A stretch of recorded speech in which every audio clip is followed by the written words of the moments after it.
നമസ്കാരം, മലയാളി വാർത്തയിലേക്ക് സ്വാഗതം. ലബനനിൽ ഹിസ്ബുള്ള ഭീകര സംഘടനയുടെ ആയുധ ഡിപ്പോ തകർത്ത ഇസ്രയേലിന്റെ ശ്രദ്ധേയമായ വ്യോമാക്രമണം. ഇസ്രയേലിനെ ലക്ഷ്യം വെച്ച 10,000-ലേറെ മിസൈലുകൾ ഉൾപ്പെടെയുള്ള വൻ ഡിപ്പോയാണ് തകർത്തത് എന്നാണ് റിപ്പോർട്ട്.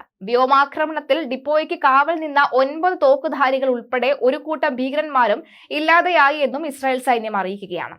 തെക്കൻ ലബനൻ നഗരമായ നബാദിയിൽ ഹിസ്ബുള്ള ഉപയോഗിച്ച ആയുധങ്ങൾ കടത്തുന്ന പ്രത്യേക നിർമ്മിത വാഹനങ്ങൾ ഉൾപ്പെടെ തകർത്തു എന്നും ഇസ്രായേൽ വ്യക്തമാക്കി. കൂടാതെ ഹാനീൻ, മറൂൺ, അൽ റാസ് ഗ്രാമങ്ങളിൽ ഹിസ്ബുള്ള ഉപയോഗിച്ചിരുന്ന കെട്ടിടങ്ങൾ തകർത്തതായും സൈന്യം പറയുകയാണ്.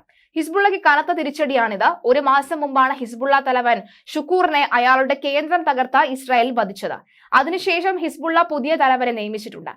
നിയമിക്കാൻ പോയിട്ട് ഒന്ന് യോഗം ചേരാൻ പോലുമുള്ള സമാധാനം ഇസ്രായേൽ ഹിസ്ബുള്ളയ്ക്ക് നൽകുന്നില്ല എന്ന ആക്ഷേപവും തുടരുകയാണ്. ലബനൻ ആസ്ഥാനമായുള്ള ഒരു ഷിയ മുസ്ലിം രാഷ്ട്രീയ പാർട്ടിയാണ് ഹിസ്ബുള്ള. അങ്ങനെ വെറും ഒരു രാഷ്ട്രീയ പാർട്ടിയായ ഇവരുടെ പ്രവർത്തനം വ്യത്യസ്തവുമാണ്. എല്ലാ പാർട്ടിക്കാരും കൊടിയും തോരണവും ഈ ബാനറും പിടിച്ച് സമരം ചെയ്യുമ്പോൾ ഇവർ തോക്കും മിസൈലും ഡ്രോണും എടുത്ത് ഇസ്രയേലിനോട് യുദ്ധം ചെയ്യുകയാണ്. അതാണ് വ്യത്യാസം.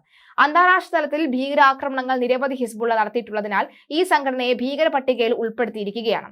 അതേസമയം 2 ദിവസം നടന്ന വെടിനിർത്തൽ ചർച്ചകൾക്ക് പരാജയപ്പെട്ടതിന് പിന്നാലെ തന്നെ ഗസയിലും റഫയിലും ഖാൻ യൂണൂസിലും വമ്പൻ ഒഴിപ്പിക്കൽ നീക്കത്തിൽ ഇസ്രായേൽ.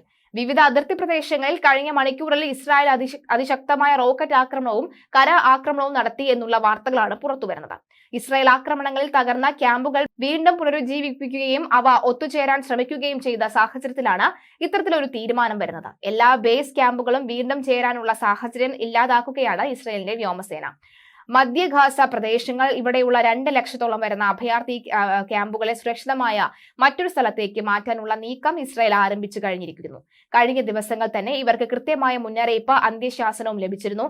എത്രയും വേഗം സുരക്ഷിതമായ ഇടങ്ങളിലേക്ക് മാറണം എന്നും അതിനു മുന്നോടിയായി അവരുടെ ക്യാമ്പുകളിൽ ക്യാമറകൾ ഉപയോഗിച്ചുകൊണ്ടുള്ള ഫേക്ക് എഡിറ്റ് നടത്തിയാണ് ഈ അഭയാർത്ഥികളെ സുരക്ഷിതമായി ഇടങ്ങളിലേക്ക് മാറ്റിയതെന്നുമാണ് റിപ്പോർട്ട്. ഏതെങ്കിലും തീവ്രവാദിയോട് സംശയമുള്ള ആളുകളെ കണ്ടെത്തുക എന്നതാണ് ഇതിന്റെ ലക്ഷ്യം.